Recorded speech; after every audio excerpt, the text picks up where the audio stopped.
viewer, and welcome to Captain TV and to our program I Can Make It, your program of choice. I am your host, Elijah Kaka.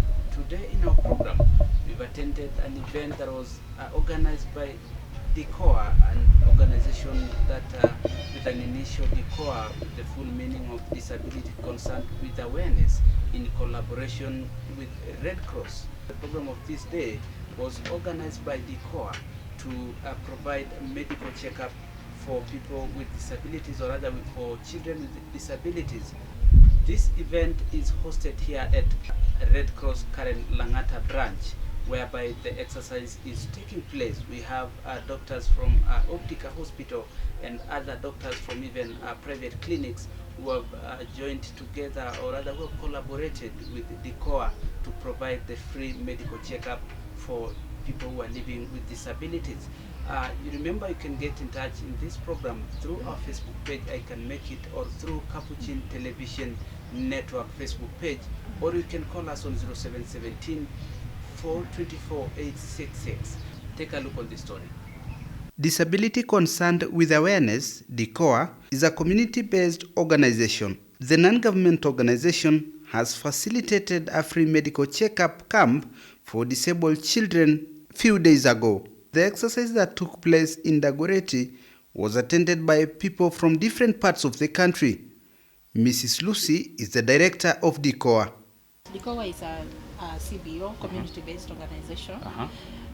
It's just a short form of disability concerned with awareness.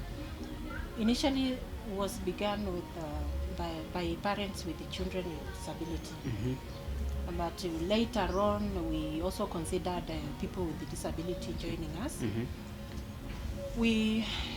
DICOWA has two initiatives. There's an initiative that we call Volition Dignity. Volition Dignity, it's an initiative that we actually want to eradicate undergarment issue in slums, in children with disability, children who are going through extreme poverty. The parents are not even able to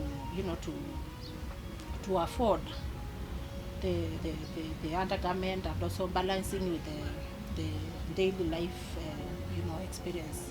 So we are trying to eradicate those kind of issues. The other initiative that we have is Jikase for Better. Jikase for Better is an initiative that we actually arrange for events where parents can come and bring their disabled children, and the disabled children are able to get facilities like free medical checkups. Like now today, as you can see, we have a free medical camp that is giving a keen look at eye checkup, dental checkup, and also therapy, assessment, and nutrition. In this particular initiative, we are planning to just make people realize that they can also be strong for themselves. They can be strong to fight disability, not only the physical disability, but also the psychological disability that make a disabled person think that they cannot do any investment, they cannot do any development just because they are disabled. No, there is a lot that they can do. So when when we call them in such a camp, it's not just about the medical. There is much that is involved. For instance, the director takes us through the whole process that parents were supposed to follow while accessing the checkup. There is a tent there, the tent number 1. In that tent number 1, a parent comes and does registration. Tent number 2, the parent will be directed to take the child to tent number 2, where the child will be seen by an optician. From there, the child will be taken to tent number 3. Number 3, the child will be attended by a dentist. From there, the child will also be taken to tent number 4, where they will meet therapist. And then from there, they will go to tent number 5, where they will see an assessor and a nutritionist. So this child will be given these services and finalize with the assessment part of it, so that the parent will be able to know, from here, now I can take my son or my daughter to this particular school. From here, I can take my child and buy this device. The director gave the reason as to why she arranged for the free medical camp for the disabled children.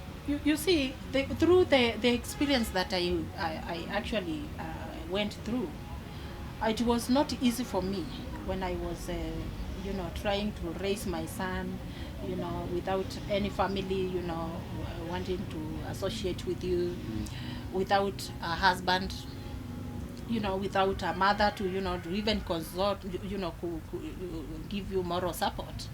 So I was all alone in the whole field, and I felt like, the world was at its end. So after I realized that I could actually fight for, I could actually do advocacy for people going through that kind of situation, I came up with this idea of forming DICOWA, and so many parents would actually want to join DICOWA at that particular time.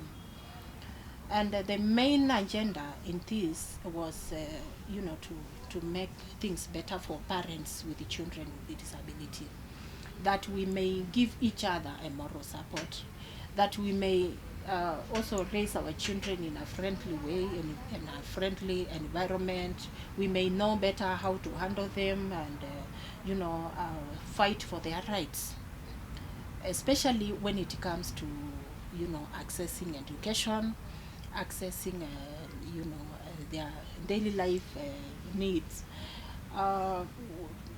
Not necessarily need, but daily life activities. There's so much that the society does not create that accommodation for disabled people. So you find that this child is actually traumatized by the disability, and at the same time the child is also rejected and feels that stigma is also all over the child.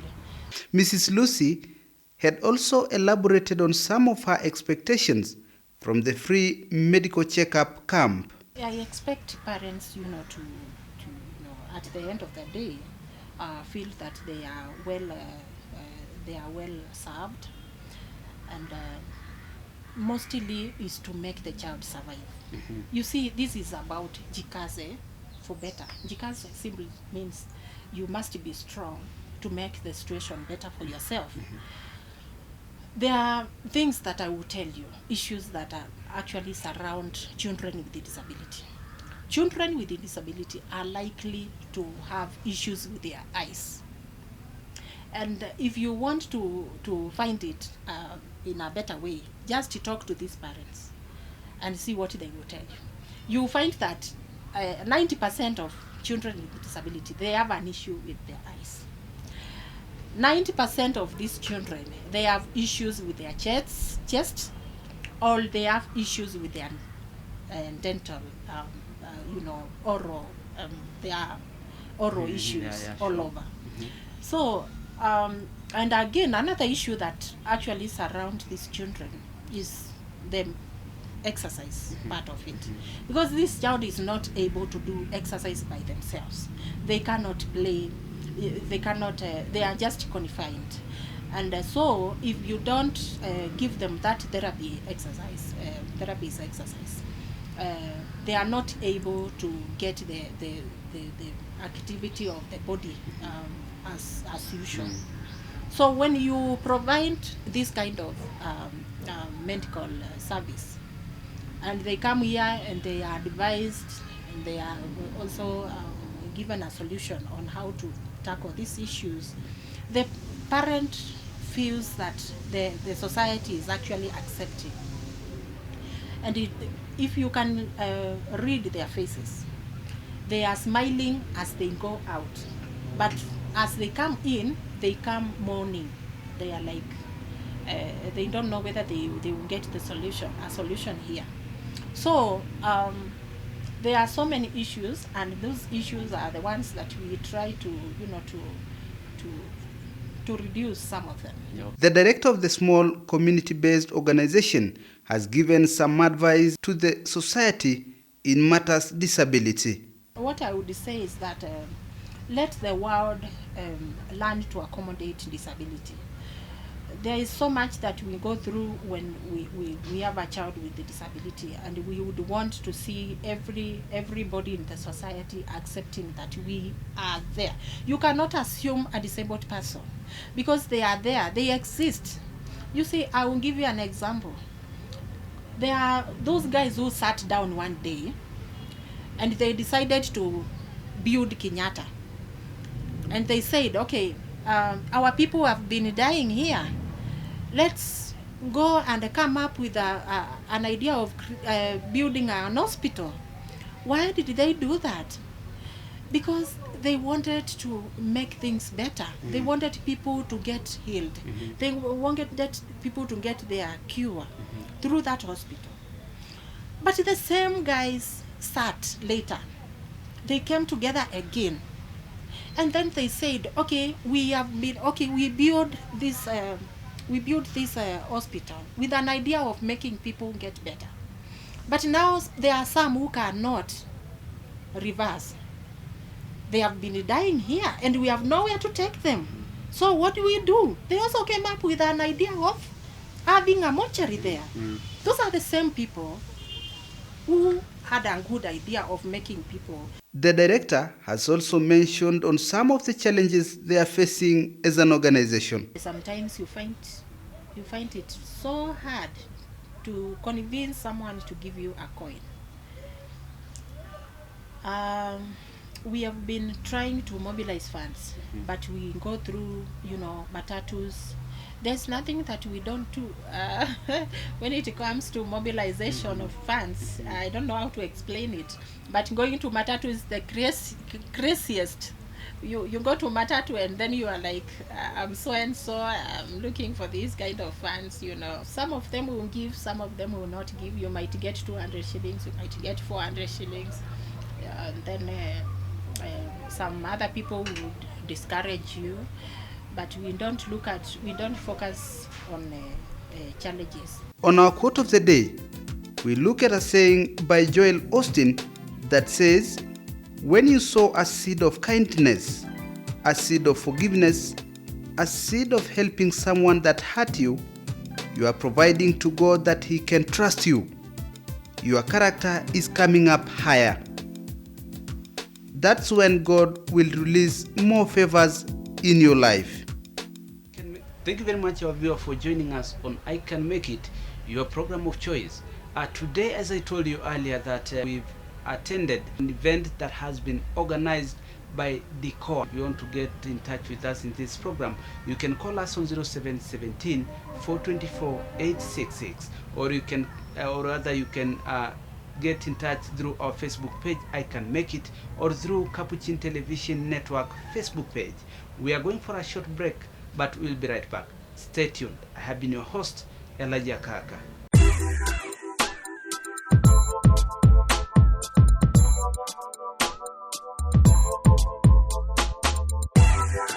Welcome back, our viewer, and thank you for joining us on I Can Make It, your program of choice. As I told you earlier, that today we have come to Dagorreti, whereby we've joined an exercise that has been organized by DICOWA. Take a look.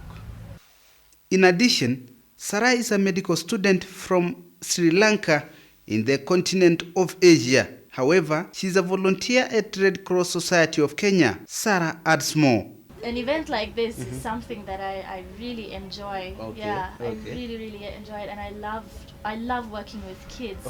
And I have in the past, I've worked in a few orphanages and things like that. But special needs, I worked once in Dubai, actually, special needs school, and it was amazing the work that they were doing with the children.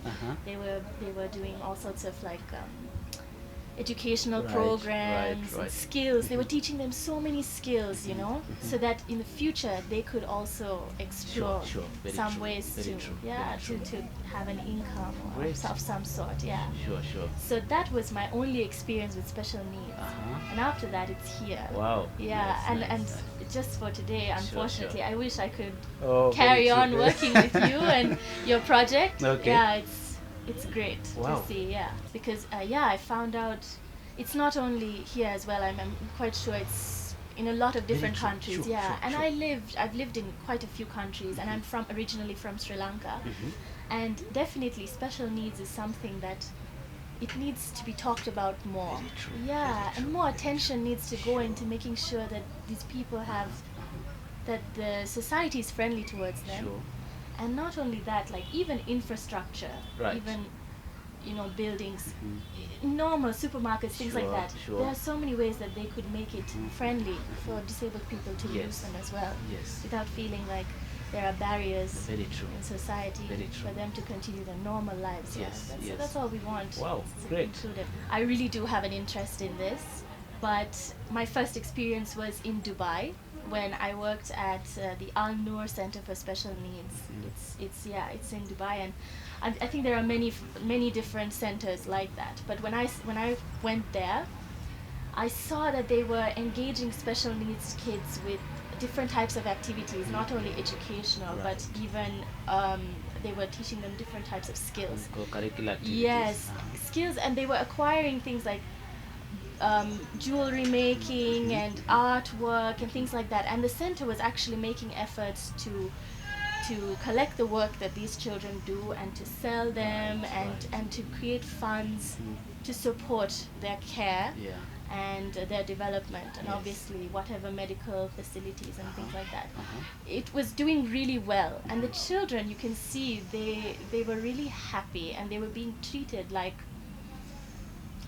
there's nothing wrong. At the end of the day, there is nothing, you know. It's all this. Yes, there is a deficit, there is some sort of special care that is required, but they were being treated like normal and very talented, skillful individuals, which they are.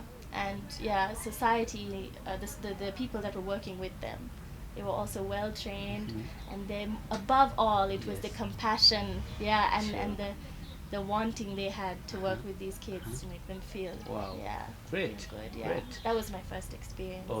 Now this is your second experience working with those kids. I mean, or rather to be in that case whereby you're working with the children who are living with disabilities. Great. And maybe just to point out, or to maybe get your opinion on the infrastructure that we have in our countries. Talk of the facilities that we have in our countries. You just actually mentioned about Sri Lanka. Maybe if you compare, because you've been in Sri Lanka and now this time that you're in Kenya, maybe what are some of the things that you've observed that now that you have this interest? No, I mean, definitely there should be some effort to make sure that families who are dealing with special needs individuals are catered for in all of these different settings. So for example, something as simple as a shopping mall. Disabled people don't have proper entrances to these malls or even into the buildings, and these families have to, you know, like it's, for example, if you if you have to lift them up, you have to handle the wheelchair, and it's just, it makes the entire experience stressful, and it also it divides them. You can clearly see people having a comfortable entrance in one side, and then you would have these people like if they would struggle to find the entrance. So it's something that we could easily solve and would make so much of a difference, because it's day-to-day living, isn't it? So I think if there could be a way to improve infrastructure to cater for disabled people, it would make a huge difference in their lives. And maybe what is some of the observation you've made in terms of the transport system you have in Kenya and the one that you have in Sri Lanka? See, this is the thing. In Kenya, I just actually spoke about matatus here. And how sometimes they would see disabled children and just drive past because it's so difficult. I mean, they find it difficult to load the wheelchair and wait for them to settle down inside. They want to do things quick. They're not patient. So with regards to that, it's unacceptable. You cannot just leave people on the bus stop just like that because you're not patient enough to wait for them to load into the vehicle. Right. So definitely one of the things is to create the ramps that you can. Sure, I understand. Yeah, you can lower, and then you can have the wheelchairs to go in. But obviously, the vehicle needs to support that as well. Sure. Considering the matatus are not so equipped to have machinery like that. Sure. Okay. But if there could be more user-friendly vehicles that could load wheelchairs with ease, so that it doesn't take long, and it's also comfortable to ride, that would be great. In Sri Lanka, we also have that sort of issue. We don't have special needs like vehicles catered specifically for that. We have homes for the special needs children that they are cared for and catered for their education, skills, things like that. But we focus more on maintaining their day-to-day lives. Sure. Yeah, so just cleaning and washing, eating, that kind of thing. Okay. But I think if we focused more on giving them the opportunity to develop some skills, and to feel happy and included in society, that would be very true. That would be way better. Okay. Yeah, Okay. And maybe something else that you'd like to add that I've not asked you in our conversation? Yeah, sure. Yeah. I mean, today has been a really inspirational day for me, I'd say. I met some people who are doing some incredible work and who are dedicated to the cause and are so passionate about what they're doing that they don't care what they gain from it. They just have one goal, and that is to make sure that special needs is known, and that there is awareness, and that there is action being taken to integrate everybody into society, that they're cared for. And that is something that it's so inspirational to see. Yeah, definitely. Wow. So that was, Thank you very much, Sarah, Thank you so much for having accepted me. to have this conversation with us. I really It's my appreciate pleasure. Yeah, sure. That my tells me pleasure. that because some people may be shy. Or I love to talk. You can. Furthermore, Mary Immaculate is a student at Chuka University taking a degree in community development. Mary narrated on her passion in working with children with special needs. I like interacting with more people, new people, to help the most vulnerable. So I chose community development, which mostly is a social work course. And so by that, I like working with the community, giving back to my community, doing social work, doing community work and services. Yeah. Wow, nice. And maybe how can you comment about today's event, the free medical checkup that has been organized by DICOWA? Actually, I've never seen such a thing, and it's really great, because at least like there was a woman there who said that she has been looking for something like this, at least to have some service to her kid and to help her kid, because she wants her to grow up to be someone, like to be a normal child. Actually, by this it's so great because it's reaching more families and more vulnerable families, and by this also a parent can know how to take care of her own child, and also to bring her up to be someone who is so independent. And this activity is really great. And maybe what have you learned so far, because you're a community, or rather you've done community development, and this is the time that you're now applying your expertise, in helping the society. Maybe what have you learned from this event, whereby the parents have come up with their children who are disabled and all that? So what have you learned as a community development student? Okay, what I've learned today, it's a lot. And I just come to realize that my problems, they're the least, and there's someone out there who really wants more of what I think I don't have. There's someone who completely doesn't have it, even doesn't even think of it. Right. By this, I just learned to, like, we really need to engage ourselves as one and to work as a community, yeah, because we really need to reach out more families and more community members, because I guess by this it has gone to the local communities, because so many people, they didn't know even some things exist like this. Like for me, I was just hearing of some conditions, I was just reading them in books. I didn't even know how they are, how they affect people, but at least today I've seen how most people are affected, and at least I learning on how to deal with them, how to engage them in more and more activities, and also to make them part of me. Okay, great. And maybe just to clarify from you is that how did you got that passion? Because you mentioned that you have a passion in working with people or other children with disabilities or other special needs. I had this passion, completely passion, to go deep down to my community, to help them realize the problems they have, so that we can work together in finding a solution. Like you may find some like organizations or maybe individuals, they do these activities, like they go to the community, they look for a problem there, and that won't work. Actually, you need to go to a community, work with the community, because you don't stay in that community. It's the community members themselves who know their problem mainly. So you just engage them to find the problem and also to guide them in finding their own solutions. So by this, I chose community development because it's more into that. It's going to teach me, how to deal with different community members and how to like find solutions to different problems in the communities. Like for example, like some conditions that are here, some parents just got themselves into it. They don't know how it came up to it. They really don't know how to deal with it. So by this, by community development, at least I can create awareness to community members, to tell them this is what happens, it comes by this, and this is what we can do to prevent this. Yeah.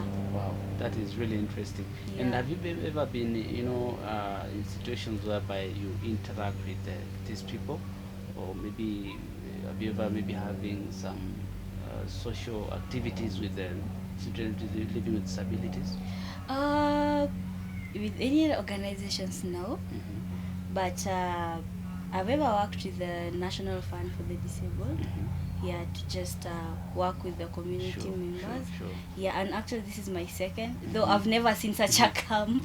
Just as the way I said in the first place, I've never seen a medical camp for the disabled. But for maybe medical camp for other people, the normal people, yeah, I've seen. But for the disabled, actually this is my first one, and it is absolutely great. Okay, what is the advice that you can give the society? Because also that the impaired kid is also a human being like us. They have feelings, they can see and relate what you're doing to them. So by like excluding them, discriminating them, actually you're destroying their mental ability. That's why you'll find them like they'll not like to engage themselves with other people. They'll be like, oh, I'm the different one here, so I can't work with you, I can't do this with you. And actually you may find that this kid is so innovative, he's so creative, he's so smart, you see. So by discriminating them, you are like destroying their mental ability, their creativity, their passions, you see. So like as African parents, we really need to engage our kids, no matter how they are, because they are one of us. Very true. God gave us to us. So we really need to love them. Wow, thank you very much, Avio, for joining us in our program, I Can Make It, your program of choice. I hope you've learned so many things in this program. And remember, if you want to be part of this program, or rather if you want to contribute to this program, you can call us on 0717 424 866. You can as well reach us through our Facebook page, I Can Make It, or through our Capuchin Television Network Facebook page. I have been your host, Elijah Kaka. See you next time, and may God bless you.